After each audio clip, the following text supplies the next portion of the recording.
Hello दोस्तों, मैं अजित कुमार अपने स्टडी चैनल में आप लोगों का स्वागत करता हूं। दोस्तों, एक बार फिर से आप लोगों के लिए मैं सामान्य अध्ययन जनरल नॉलेज के प्रैक्टिस भाग 2 लेकर आया हूं, जो सीजीपीएन परीक्षा के लिए बहुत महत्वपूर्ण है।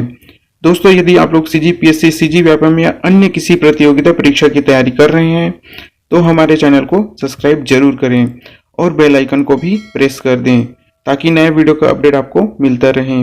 आइए देखते हैं इंपॉर्टेंट प्रश्न। भूमि की माप के आधार पर भू राजस्व और प्रति विश्व उपज का आकलन सबसे पहले किसके शासनकाल में किया गया? तो इसका सही आंसर है option number A, Alauddin Khilji. भूमि की माप के आधार पर भू राजस्व और प्रति विश्व उपज का आकलन सबसे पहले अलाउद्दीन खिलजी के द्वारा कराया गया। उसने मशाहत पद्धति के आधार पर ही लगान की दर तय की थी। नेक्स्ट प्रश्न, डूरंड कप किस खेल से संबंधित है? इसका सही आंसर होगा ऑप्शन नंबर सी, फुटबॉल से संबंधित है। डूरंड कप फुटबॉल से संबंधित है। नेक्स्ट प्रश्न, आवेदक सूचना का अधिकार अधिनियम 2005 में किस धारा के अंतर्गत वांछित सूचना प्राप्त कर सकता है? इसका सही आंसर है ऑप्शन नंबर ए, 6(1). सूचना का अधिकार अधिनियम 2005 की धारा 6(1) के अंतर्गत कोई व्यक्ति लिखित या इलेक्ट्रॉनिक युक्ति के माध्यम से अंग्रेजी या हिंदी में या उस क्षेत्र की राजभाषा में निर्धारित फीस देकर सूचना प्राप्त कर सकता है। नेक्स्ट प्रश्न, संसद का सदस्य न होते हुए भी निम्न में से कौन संसद की कार्यवाही में प्रतिभाग कर सकता है? इसका सही आंसर है option number D, solicitor general. Bharat के महान न्यायवादी को भारत के सभी न्यायालयों में सुनवाई का अधिकार होता है। वह सरकार का मुख्य विधि अधिकारी होता है। नेक्स्ट प्रश्न, भारत के संविधान की प्रस्तावना में किस संविधान संशोधन के द्वारा समाजवादी और धर्मनिरपेक्ष शब्द को सम्मिलित किया गया है?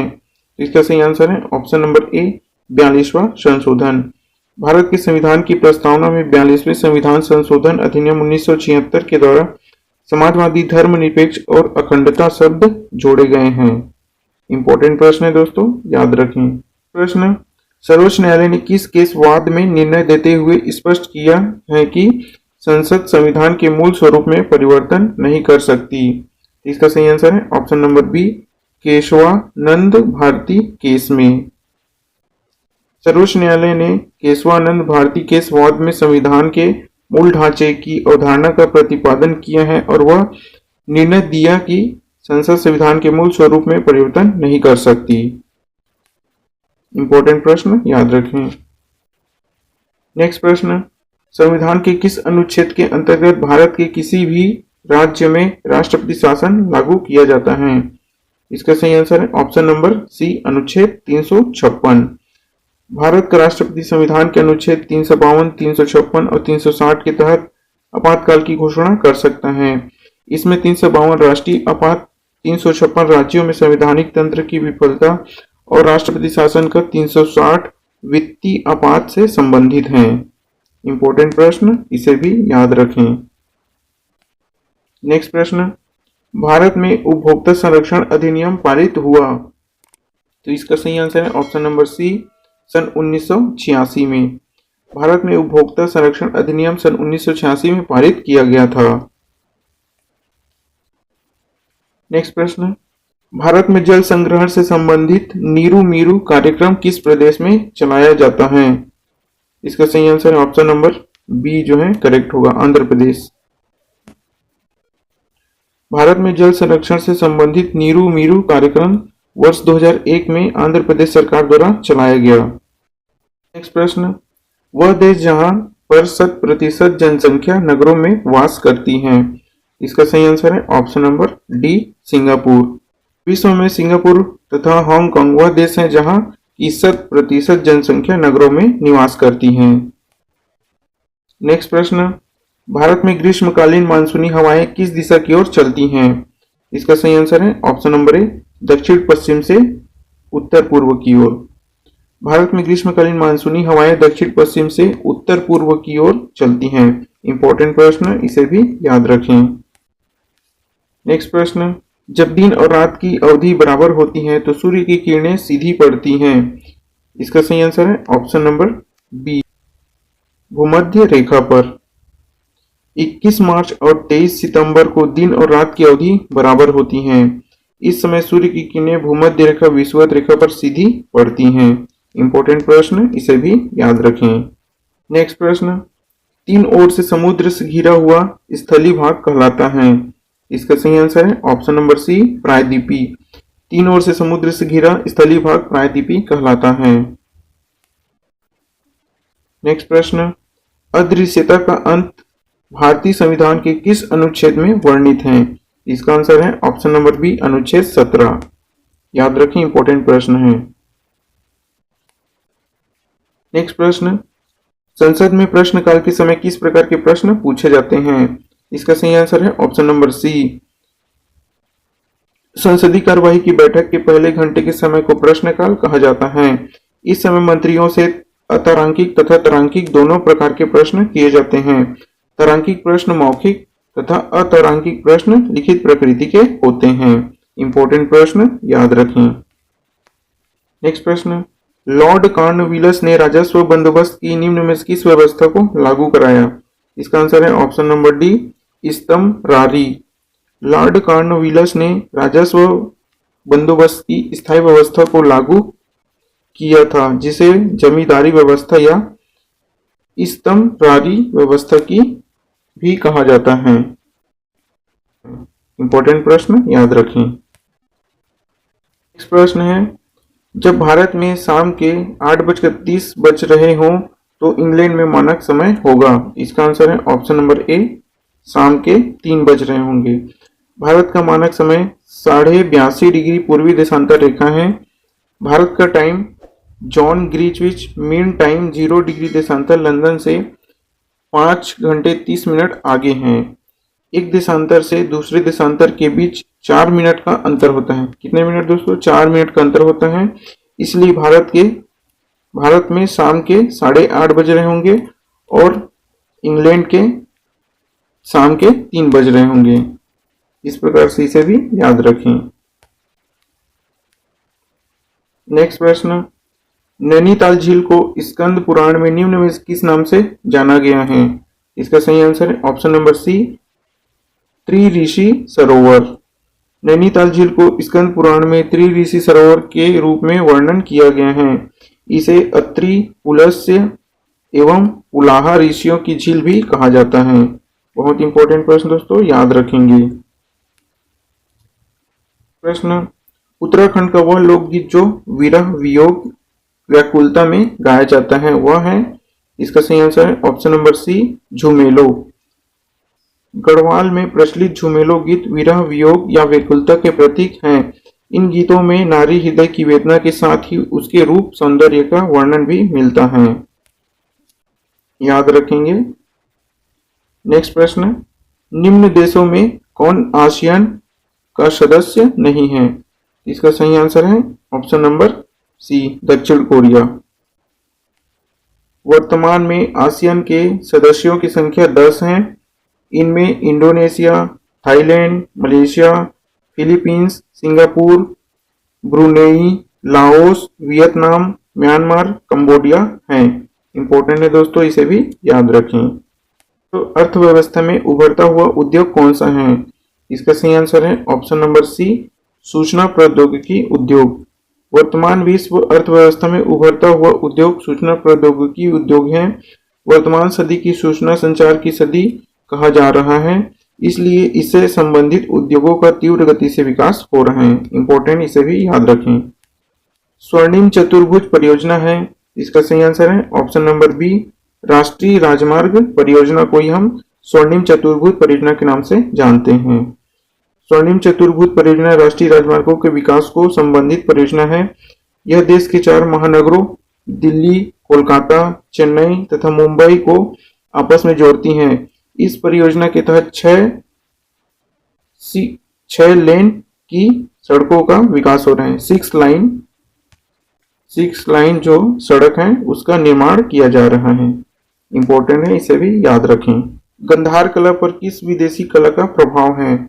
इसका सही आंसर है ऑप्शन नंबर डी, यूनानी। कुषाण शासकों के समय विकसित गंधार कला पर यूनानी प्रभाव इस पर दिखाई देता है। इस कला की विषय वस्तु भारतीय तथा रूपांकन यूनानी पद्धति पर आधारित है, इसे भी याद रखें। नेक्स्ट प्रश्न, खजुराहो मंदिर किस राजवंश के राजाओं द्वारा निर्मित किए गए? इसका सही आंसर होगा ऑप्शन नंबर सी, चंदेल वंश के द्वारा निर्मित किए गए। खजुराहो के मंदिरों का निर्माण चंदेल वंश के राजाओं द्वारा कराया गया था। इनके निर्माण में गंड, धंग तथा यशोवर्मा ने महत्वपूर्ण भूमिका अदा की थी। याद रखेंगे, गंड, धंग तथा यशोवर्मा ने महत्वपूर्ण भूमिका अदा की थी। इल्तुतमिश किस वंश का शासक था? इसका सही आंसर होगा ऑप्शन नंबर सी, गुलाम वंश। इल्तुतमिश गुलाम वंश का शासक था। वह कुतुबुद्दीन ऐबक का गुलाम था। उसने शमसी वंश की स्थापना की थी। उसका शासनकाल 1210 से 1236 ईस्वी तक था। बहुत इंपॉर्टेंट प्रश्न, इसे भी याद रखें।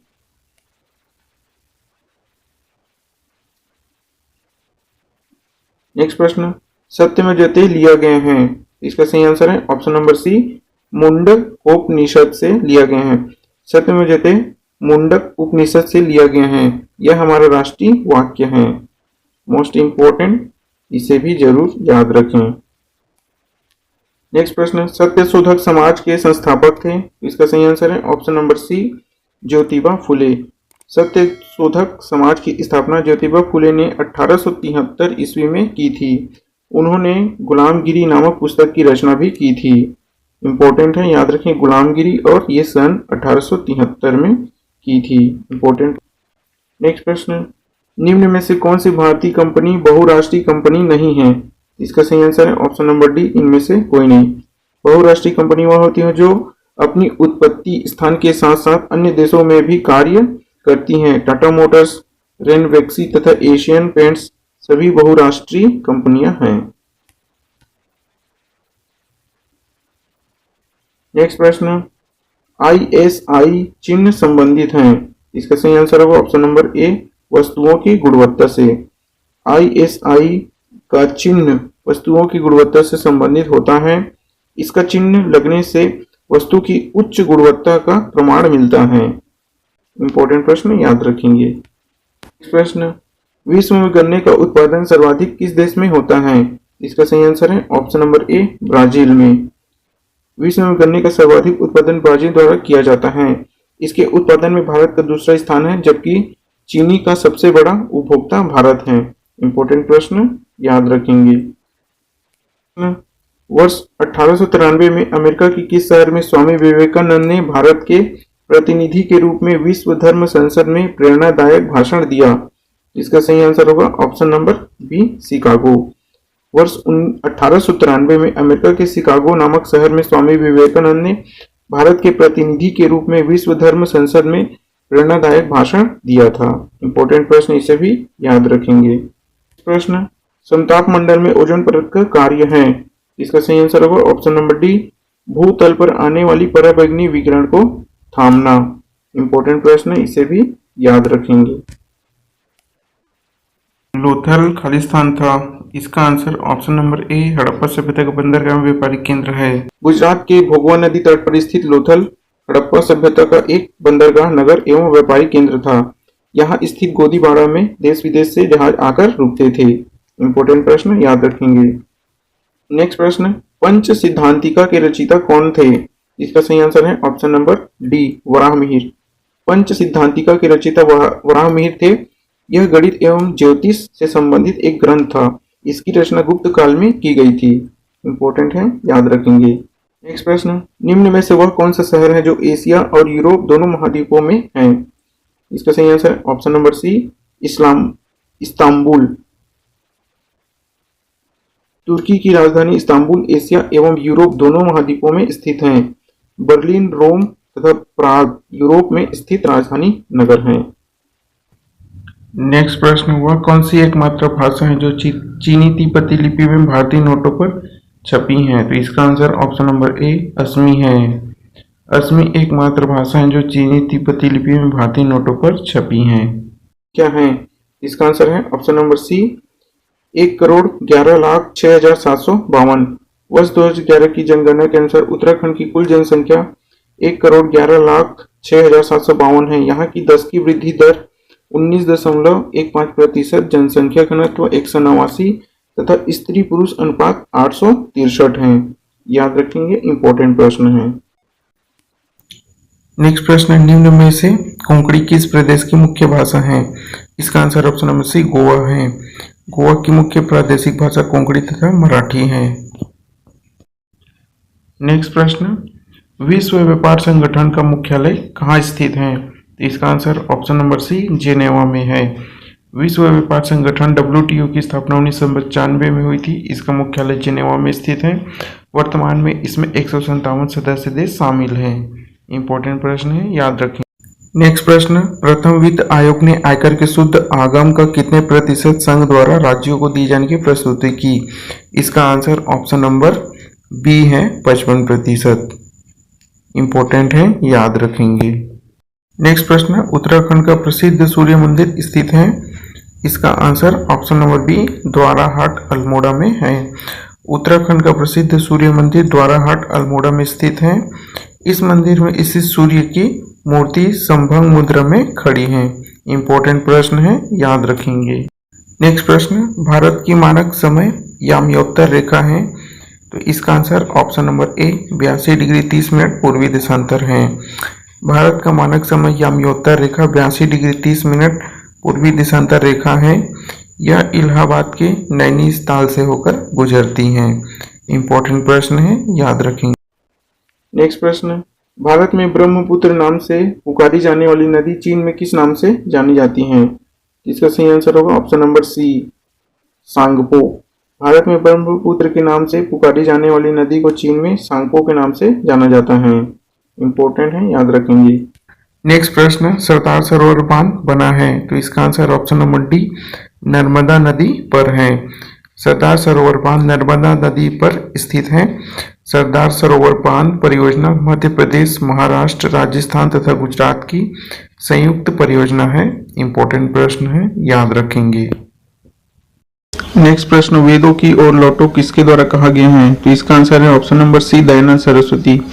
वेदों की ओर लौटो का नारा दयानंद सरस्वती ने दिया था। उन्हें आर्य समाज की स्थापना 1875 में की थी तथा वेदों को भारतीय संस्कृति का मूल कहा था। इंपॉर्टेंट प्रश्न है, याद रखेंगे। नेक्स्ट प्रश्न है, मुगल शासन प्रणाली में दीवाने तन नामक अधिकारी का क्या कार्य था? इसका आंसर ऑप्शन नंबर सी वेतन संबंधी मामलों को देखना। मुगल शासन प्रणाली में दीवाने तन नामक अधिकारी वेतन संबंधी मामलों को देखता था। इंपॉर्टेंट प्रश्न है, याद रखेंगे। नेक्स्ट प्रश्न, खानवा का युद्ध किनके बीच लड़ा गया? इसका answer option number A Babur और राणा सांगा है। खानवा का युद्ध बाबर एवं राणा सांगा के बीच 1527 ईस्वी में हुआ। इसमें राणा सांगा की पराजय हुई। इंपॉर्टेंट प्रश्न है दोस्तों, इसे याद रखेंगे, 1527 में हुआ था। यह प्रश्न बहुत महत्वपूर्ण है, जरूर याद रखेंगे। नेक्स्ट प्रश्न, इंपीरियल बैंक का नाम इसके राष्ट्रीयकरण के बाद बदलकर क्या रखा गया है? इसका आंसर ऑप्शन नंबर डी भारतीय स्टेट बैंक है। इंपीरियल बैंक का 1955 ईस्वी में राष्ट्रीयकरण किया गया तथा इसका नाम भारतीय स्टेट बैंक रख दिया गया है। इंपॉर्टेंट प्रश्न है, याद रखेंगे। नेक्स्ट प्रश्न, उत्तराखंड में निम्न में से कौन सा आवासीय विद्यालय है जिसमें केवल अनुसूचित जनजातियों के विद्यार्थियों हेतु प्रवेश की व्यवस्था की गई है? तो इसका answer option number D Eklavya आवासीय विद्यालय है। उत्तराखंड में एकलव्य आवासीय विद्यालय में केवल अनुसूचित जनजातियों ST के विद्यार्थियों के प्रवेश की व्यवस्था की गई है। इंपॉर्टेंट प्रश्न है, याद रखेंगे। लास्ट और अंतिम प्रश्न, समुद्रगुप्त के बाद चंद्रगुप्त द्वितीय मगध की गद्दी पर बैठा, उसने शकों को पराजित कर निम्न में से कौन सी उपाधि धारण की? इसका answer option number C Shakari Vikramaditya है। चंद्रगुप्त शकों को पराजित करने के बाद सकारी विक्रमादित्य की उपाधि धारण के रजत मुद्राओं का प्रचलन भी करवाया। इंपॉर्टेंट प्रश्न, याद रखेंगे। वीडियो को एंड तक देखने के लिए धन्यवाद दोस्तों। उम्मीद करता हूं कि वीडियो पसंद आया होगा। यदि वीडियो को लाइक नहीं किए हैं तो लाइक कर दें, अपने दोस्तों में शेयर कर दें ताकि उन्हें भी स्टडी करने में मदद मिल सके। अगला वीडियो किस टॉपिक पे चाहिए कमेंट करके जरूर बताएं। तब तक के लिए जय हिंद, मिलते हैं नेक्स्ट वीडियो में।